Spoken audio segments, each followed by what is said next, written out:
Hi, Peter Charles here, Hooked Fly Fly Fishing, and today we're going to tie a featherwing black ghost. Now I have done a hairwing black ghost in the past, and the fly had some significance for me because it was the very first fly that I caught a fish on, a smallmouth bass.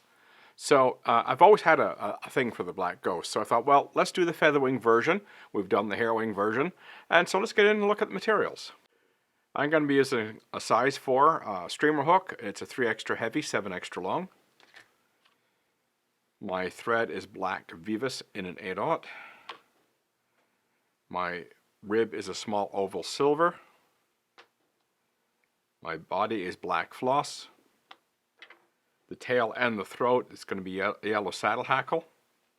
We're going to be using a white hackle for the wing and some jungle cock for the shoulders. Now, something I want to mention about this before I get going. This is saddle hackle. It's the cheap stuff. It produces some very thin barbs, as you can see here. They're not very fat. And, you know, if we can contrast it with this particular feather here, which has a very broad profile. So, we have choices when we come to doing this stuff. I've chosen to do this one with these very skinny feathers. It's on a smaller hook. I think it'll look okay. They do fish well. I have used this material on other flies. It looks good in the water. So I thought it's a little bit denser white. And I thought, you know what, give it a try. If you don't want that skinny look that this gives you, then by all means use a standard white saddle hackle, which will give you a broader looking feather. So let's get into it.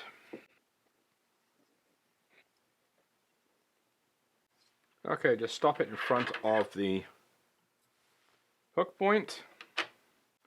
Now we tie in our tail.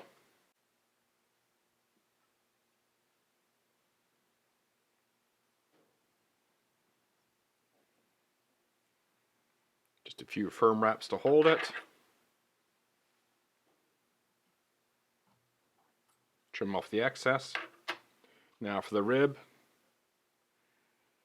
And make the tag as long as the wound section of the shank of the hook. A few more wraps. Get that out of the way. Now our black floss. Same idea, make it as long as the wound section.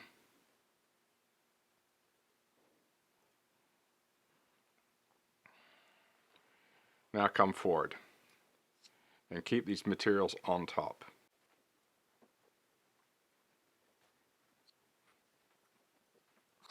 Okay, now to wind our black floss body, and as usual try and get the twists out of it. When you make your first few turns here, make sure you don't hit the hook point.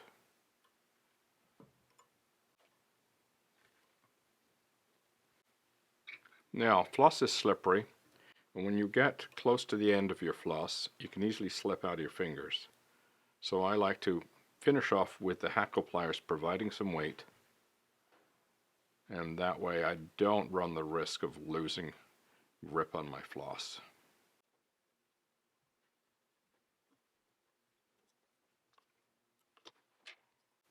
An alternate way you can do that is just feed the floss out of a bobbin. That works. You tend not to get as flat a body when you do that. You get a flatter body by letting it pass through your fingers. But still, you know, it is a good alternative. Same thing for my tinsel. It often helps to put some hackle pliers on it. Okay, turn at the back and then come forward.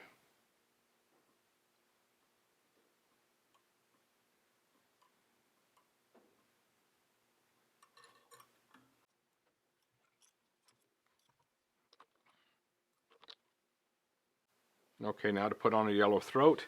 As I mentioned in the previous streamer video, I like to put on the throats generally last, but when I'm dealing with feather wings, because when you're putting on the throat you run the risk of dislodging the wing, I put it on before I put on the wing.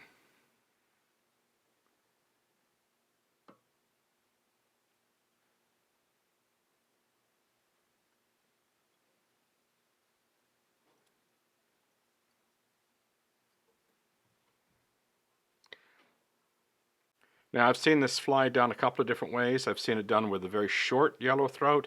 I've seen it done where the throat goes all the way back to the hook point. You can see in the difference between these two, where the difference is in the size of the throat. Your choice, how you want to do it. Okay, now we've assembled our wing. It's composed of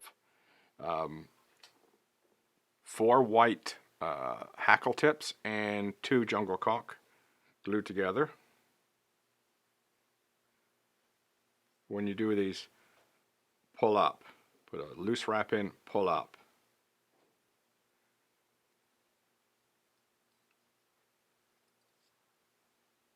Check your alignment. Make sure it's sitting on top, and it is. Now what I'd like to do is when I'm cutting this quills off, I'll come in, I'm holding the wing while I do that, because when you're cutting the quills off you can actually move it. So you're better to hold the wing in place as you're cutting the quills. There we go. Now we whip finish.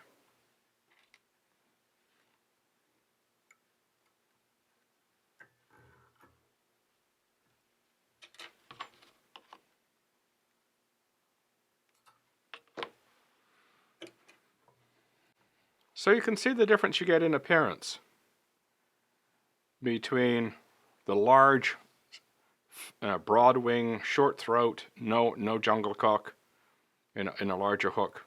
And you know, these are stylistic choices. Don't feel like you have to replicate exactly what you see in a book. You know, you can still get a very fishable looking fly doing it your own way.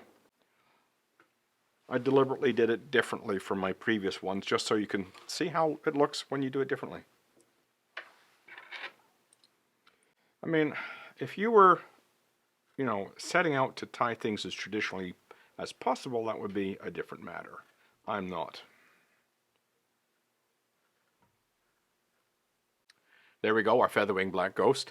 I think it's a great pattern. It catches fish very, very well. Don't be afraid to get this one wet. And I've caught smallmouth bass on it, and I've caught trout on it, and it works for both. So give it a try, the black ghost. Cheers.